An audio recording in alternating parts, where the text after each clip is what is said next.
Whitehall 1212.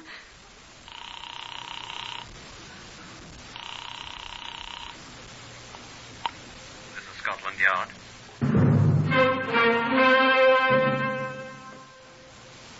For the first time in its history, Scotland Yard opens its official files to bring you the true stories of some of its most celebrated cases. These are the true stories, the plain, unvarnished facts just as they occurred, reenacted for you by a British cast. Only the names, for obvious reasons, have been changed. The stories are presented with the full cooperation of Scotland Yard. Research for Whitehall 1212 is finished by Percy Hoskins, chief crime reporter of the London Daily Express. The stories for radio are written and directed by Willis Cooper. You will now hear from the man in charge of Scotland Yard's famous Black Museum, Chief Superintendent John Davidson. Good afternoon. This is not, for a change, a murder weapon, but through its use, a murderer was brought to book. It is normally a most innocuous article, innocent, and in its way useful. You do recognize it, do you not? Of course, it's a blotting pad. Regrettably, magenta in color. Big enough to hide a newspaper beneath it, if one wishes to hide a newspaper. You find blotters like this on desks in the writing rooms of small hotels in Britain. And strangely enough, that is where Superintendent Edward Weston found this one. I shall ask Superintendent Weston to tell you about it. Edward? On the eve of the August Bank Holiday weekend in 1931, July 31st to be precise, since the holiday itself was to be Monday the 3rd of August, and I was planning to spend it at Stonehenge on Salisbury Plain, I was notified that I was wanted for the investigation of a murder at Oxford. I sighed regretfully over the departed thoughts of Stonehenge and the Friar's Heel, said yes, sir, quite politely, and was told I would hear shortly from a man in Oxford and put up the telephone. It immediately rang again. Superintendent Weston? It is Arthur Hughes speaking to you, sir, from Oxford. And I am a scout at Jesus College, and my dear sister Megan has been murdered, Superintendent. They said to me Superintendent Weston will come, and indeed I am sick with horror. What's that? I am Arthur Hughes speaking to you from Oxford, and... You're the man who was to call me. Yes, indeed, I was told to call you, sir. It was your sister? Oh, my. Yes, indeed, she has been murdered, sir. And, Who murdered her? I don't know, sir. I was told you were coming here. You're in Oxford? Tell me where to come in Oxford. It is a cottage called the Boundary, sir. It is in St. Clement Street. St. Clement Street. Yes, sir. It's really the London road where it crosses the Infree Road and the High Street near Magenta Bridge, sir. I'll find it. Will you be there? I shall be here, Superintendent, with my dear sister. There is also a policeman here. I took the midnight train, which deposited me in the university city before daylight. I found the cottage near Magenta Bridge without much difficulty. Arthur Hughes was there, uncomfortable in a stiff chair beside the door. The constable was frankly asleep. I identified myself to Hughes, and we went inside.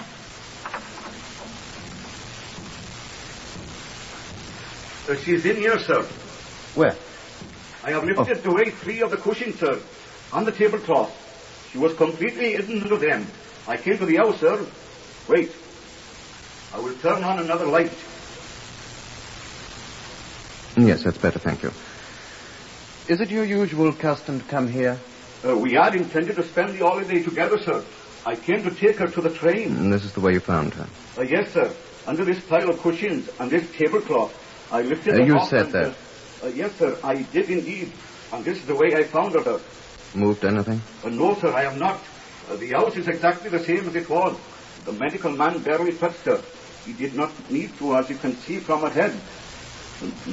My poor sister. Yes.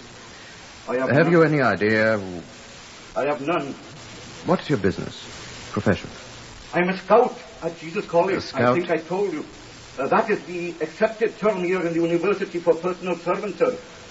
I am a young man from Carnarvon. A fine nonconformist young gentleman. Welsh? Yes, sir. A great many of the scholars at Jesus College are Welsh, sir. You're Welsh, too? My sister and I come from Pontypridd in Glamorganshire, sir. Yes. You were on good terms with your sister, of course. I was that. I love my sister dearly. And you say you have no suspicions? I have not, sir. If I could think who in the world had done this, my hands would be at his throat this very minute. I should not be here, I assure you. I think the first thing to do is to remove your sister's body to the mortuary, Mr. Hughes. That is well thought of, Superintendent. If I waken the constable at the door... Please do so. So I will, then.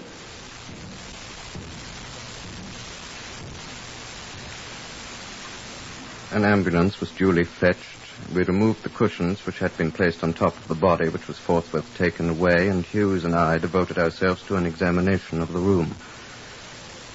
To me, it is quite evident that my sister was taken by surprise. What makes you think that? First, there on the sideboard is a small nosegay of flowers from her garden. Every morning, my dear sister took a nosegay to the grave of our sister Maud. She has not missed one morning in the 11 years since Maud died. If the flowers are still here, then... Yes. Anything else? You can see through this door, the room in which my dear sister slept. Please notice that her bed is only half made. Yes, I see. And in the scullery, here are her breakfast dishes, still unwashed. She would never leave them that way.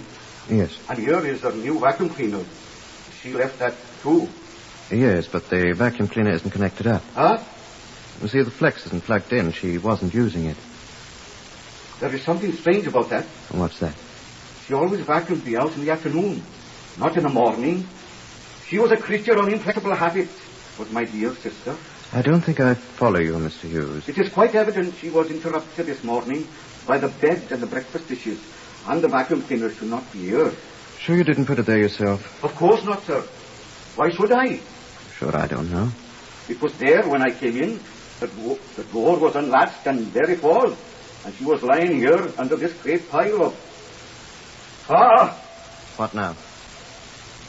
That's not my sister's vacuum cleaner. Whose is it, then? Whose is it, can you tell? It looks ever so much like the one she bought last Lady Day. Last of March. But it seems different somehow. Huh? I don't know. I was here with her when the man delivered it to her, but... Know what I think? No, sir. I think you're dotty. Wouldn't she be doing with a vacuum cleaner in the morning? I'll have a look in the dust bag to see if she was using it. Although how she'd use it without connecting it. The dust bag? That's what's different. Different? Quite right, sir. I've seen this vacuum cleaner a dozen times, and the dust bag dark red. Just like the one I have at Mr. Morgan's room at college. The dust bag's a peculiarly hideous shade of cerulean, Mr. Hughes. Yeah? Blue. Sky blue. Well, darker than sky blue, but it's blue. How could it turn blue, sir? I don't know. Are you sure you're not mistaken that it hasn't always been blue? I was here, I say, when it was delivered. And it was red. It was red yesterday, sir. Then what's happened to it? Has it been It's changed? been changed. Oh, no. Well, why should she change it? My sister? She could not change it herself. She couldn't mend a saucepan. Well, who changed it then? Besides, where would she be getting another dust bag? This blue one. From the vacuum cleaner shop. There is no vacuum cleaner shop here in Oxford. She bought it from a peddler. Would you recognize this peddler if you saw him? You've seen him before, have you not?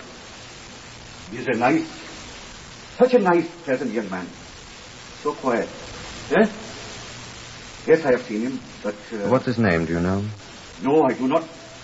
No, Superintendent. I do not think I ever heard it. Do you know where he lives? I'm sorry, I do not know that either. Well... I'm sorry. Yes? Well, we have no idea that he's even been in Oxford.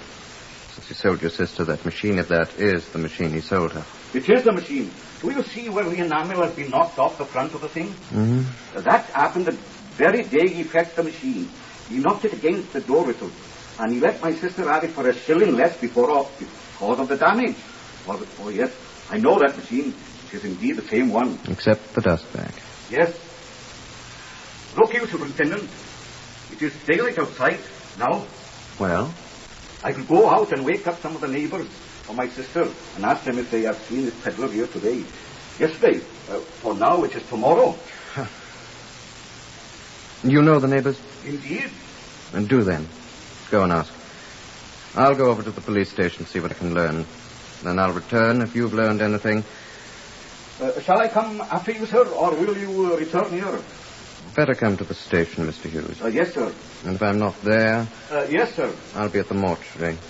But you wouldn't want to come there, I suppose. And why not, sir? My dear sister is there, is she not?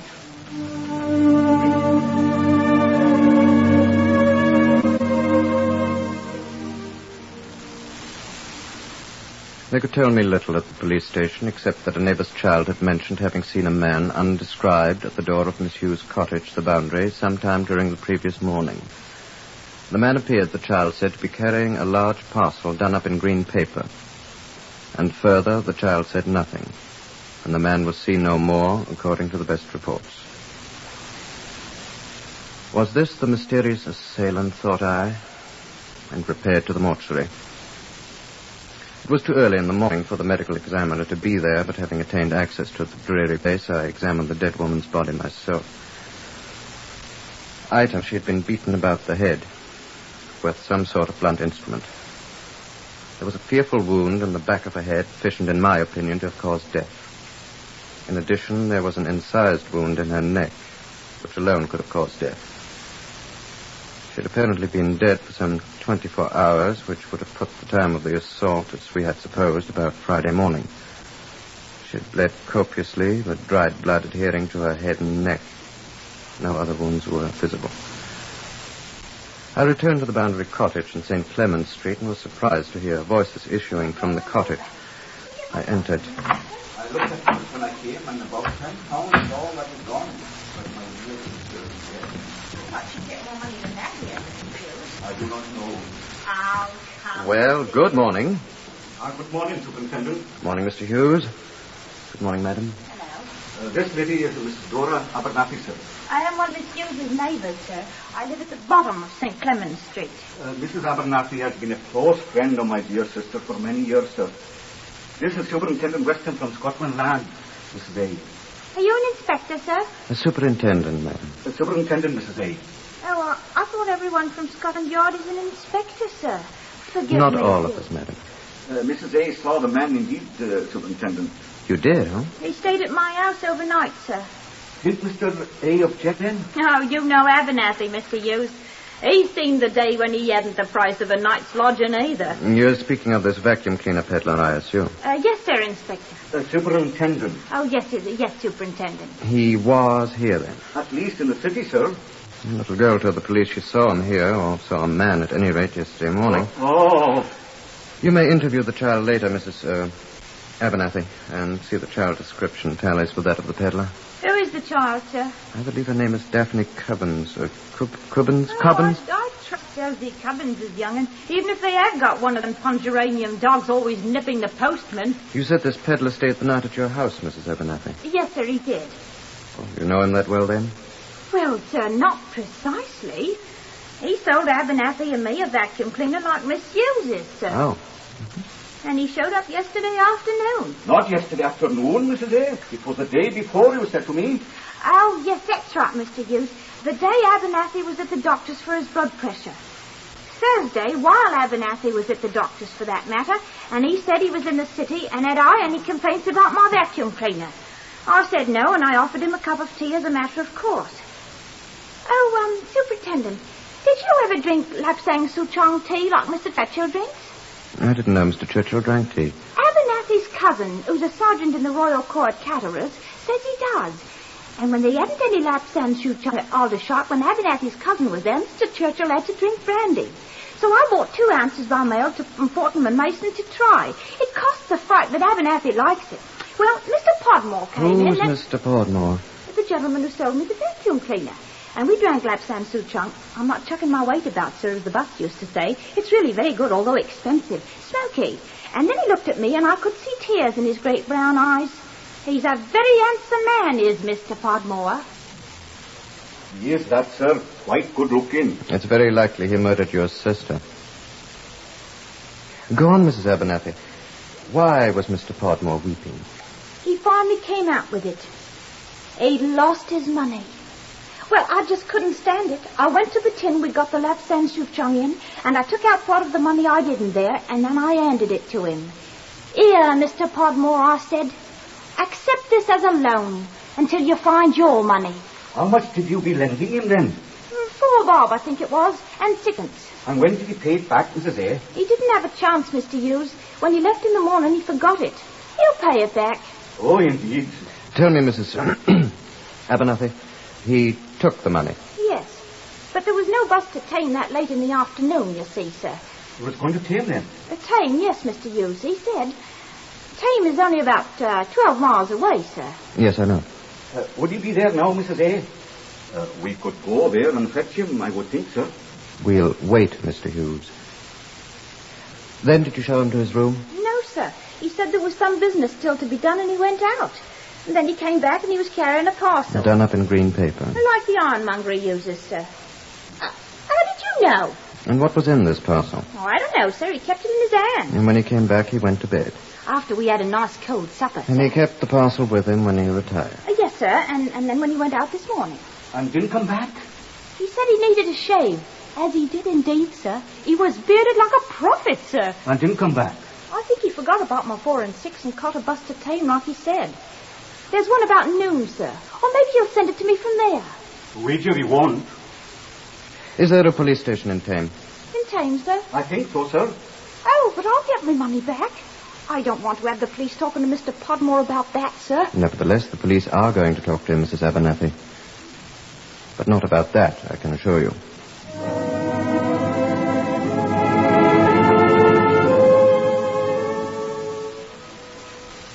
Before I talked to the police at Tame, I asked some other questions in Oxford of the ironmonger. Yes, I know the bloke that was peddling vacuum cleaners here. Cost me money, too, he did. I sell vacuum cleaners myself. But I've no cheap hire purchase arrangements like he has. I think it was rare cheek, him coming into my place yesterday to buy a hammer and a chisel from me. Though he did pay me. That was my money. Abernathy'll skin me. And the barber, Dusty Miller. He was pointed out to me more than once, this peddler. Podmore, he calls himself. As he walked into my place of business yesterday morning, carrying a green paper parcel that clanked and a set of ginger whiskers down to his collar button. I shaved him, never asking to see the colour of his money, and he gave me my sixpence, all right. It's the last copper I've got, he says, with a great horrid laugh, and pops off. And didn't I see him 2 hours later, as drunk as a duke in Charlie Wilson's public house, and offering to buy me beer? Course he had money, the best part of £10, all tied up with a black and white checkered hair ribbon. And when I said, you've got money now, didn't he say, I've been visiting a lady? My dear sisters, the £10 was tied up with a black and white checkered hair ribbon she wore when she was a small child in Pontypridd, in Glamorganshire. Hello. It's Superintendent Weston of Scotland Yard speaking. Please put me through to the police station in Tame.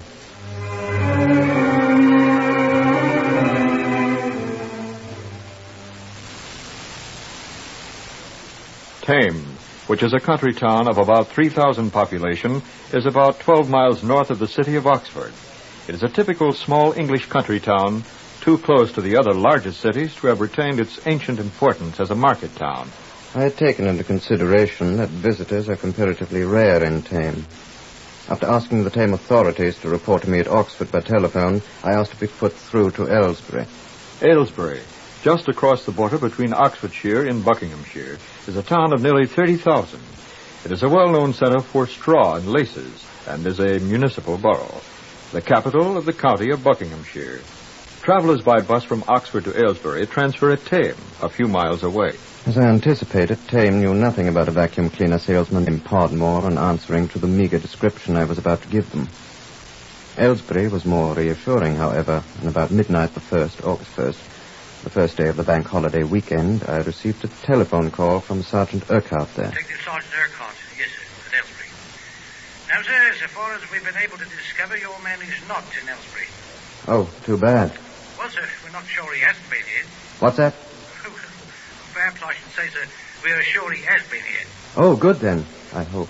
Yes, sir, he was here, we're reasonably sure. At least a vacuum cleaner salesman was here, but his name seems to have been Hughes. Hughes? Yes, sir. Arthur Hughes, sir. Arthur Hughes. My name. I think that's our man, Sergeant. Is he still there, then?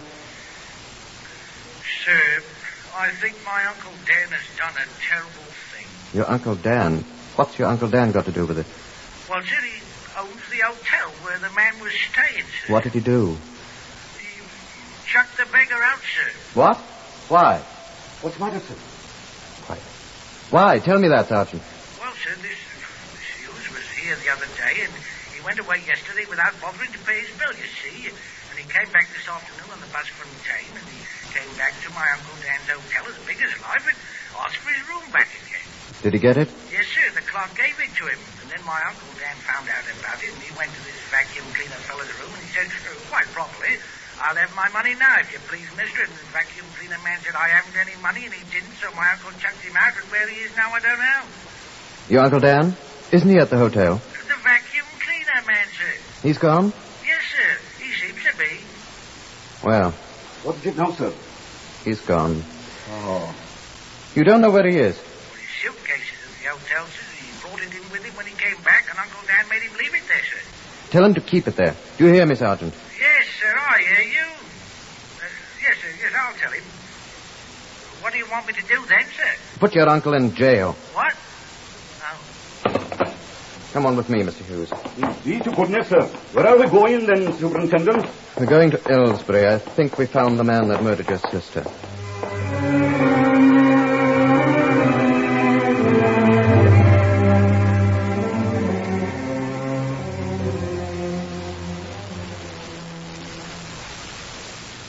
In the hotel room at Aylesbury, we found the suitcase in the room where the guest had left it when he had been told he was no longer welcome. Arthur Hughes watched me as I opened it, watched me as I lifted it up and turned it over. What is that? This is a hammer. This is a chisel. That is what he bought at the ironmonger's then. That's where one buys things like this. Why did he carry a thing like this about with him then? Are these the tools of a vacuum cleaner salesman? If you will pardon me, I should say they are the tools of Oh, the murderer. no! Oh, yes.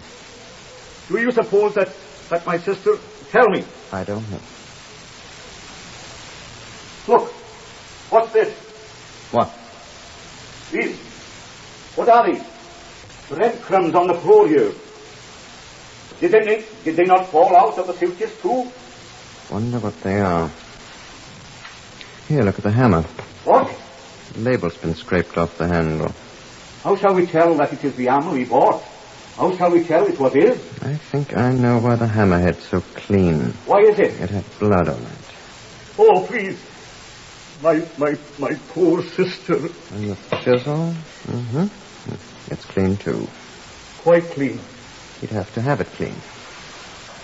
If indeed he is the man who did it. We can't prove he's the one. No? Not yet. My poor sister. We only knew where he is. Yes, if we could find him. I wonder if he gave an address when he came here the first time. I could not tell, I'm afraid. He wrote any letters or anything. Who would that be? I don't know that either, Superintendent. Come in, please. Yes? I'm Sergeant Urquhart, sir, of the Buckinghamshire Constabulary, Aylesbury Station, sir. I talked to you... About time you got here. Where's your uncle? You said arrest him, sir. What shall I do? Let him out. Yes, sir. And then? Wait, Sergeant. I want to find this man. Hughes, sir? I'm Hughes, officer. Are you the... Well, isn't he... Oh. I beg your pardon, sir. What I want to know is, did this man who called himself Hughes give any address when he came here? Or did he write any letters? Did he say anything about where he lives? I don't know, sir, but we could ask the attendant in the commercial room next door. So it's where letters are generally written, sir. Come along, then. Come along, Mr. Hughes. Yes, sir. Through that door, sir. This one? Yes, sir. Come along. Joe! Joe! Joe? He isn't here, sir. He's left for the bank holiday, I fancy, sir. I say. Here, these blotters. On the table, sir? On the table. Well, that's where the guests generally block their letters, sir. How convenient. Have you got a mirror, Sergeant? Mirror, sir? Mirror. Looking glass. A mirror, man. There's one on the wall, sir. There is indeed, sir. Shall I take it down? I'll get it, sir. Oh, don't drop the blasted thing. I'll look out, I tell you. I've got it, sir. What do you want me to do with it? See these signatures on the blotter? They're reversed, sir. That's a characteristic... Look in the mirror. Oh, I can read them now, sir. Can you, then? I can read them too, sir. Look, dearest neighbor. Better not bother with that one. What's this one say? Dear Uncle Dan... Oh, I wrote that myself. I can't read that one either, sir. Read all the others and write them down. Perhaps one of them is this. Well, sir... I want them all copied down, and I want every one of them investigated, Sergeant. And if one of them is the man that murdered my sister... Someone murder your sister, mate? If we find him, I will kill him with my own hands. Oh, no, you won't, mate. I swear I will. Don't trouble, mate. We'll hang him.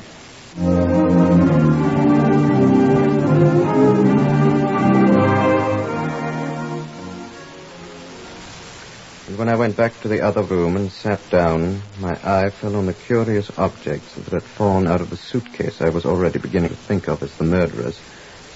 The things that looked like, as Hughes had said, breadcrumbs. I picked one up. It wasn't a breadcrumb. It was a tightly rolled wad of paper. Curiously, I dipped it into a glass of water. It opened up like a tiny flower petal, and I saw printing on it. I opened it up. I reached for another and repeated the performance. Another. Same results. I put them all together after a manner of a jigsaw puzzle. The printing was clear now. High-grade steel forging. And there was something else, too. Bloodstains. There, on the missing labels, from the hammer and the chisel, from the man who came to change the dust back on the vacuum cleaner in the house of the little old lady in St. Clement's Street. I hardly noticed when the sergeant and the brother came in with the list of addresses they had copied from the reflection of the names on the blotter. But 4 weeks later, when all the addresses had been checked by policemen working round the clock, there was one of them where a man named Podmore lived, and he was an itinerant salesman of vacuum cleaners. And when the time came, he confessed, and at the Oxford Assizes next spring, he was sentenced to hang. And hang he did. And Arthur Hughes smiled when he heard about it.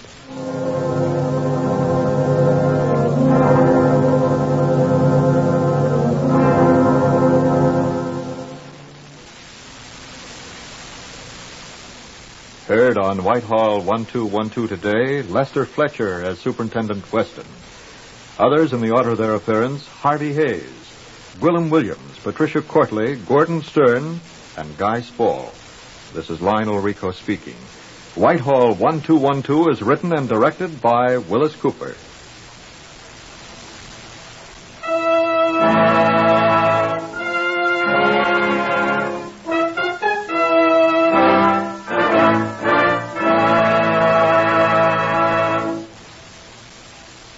Whole blood and blood plasma are of vital importance in treating wounded men.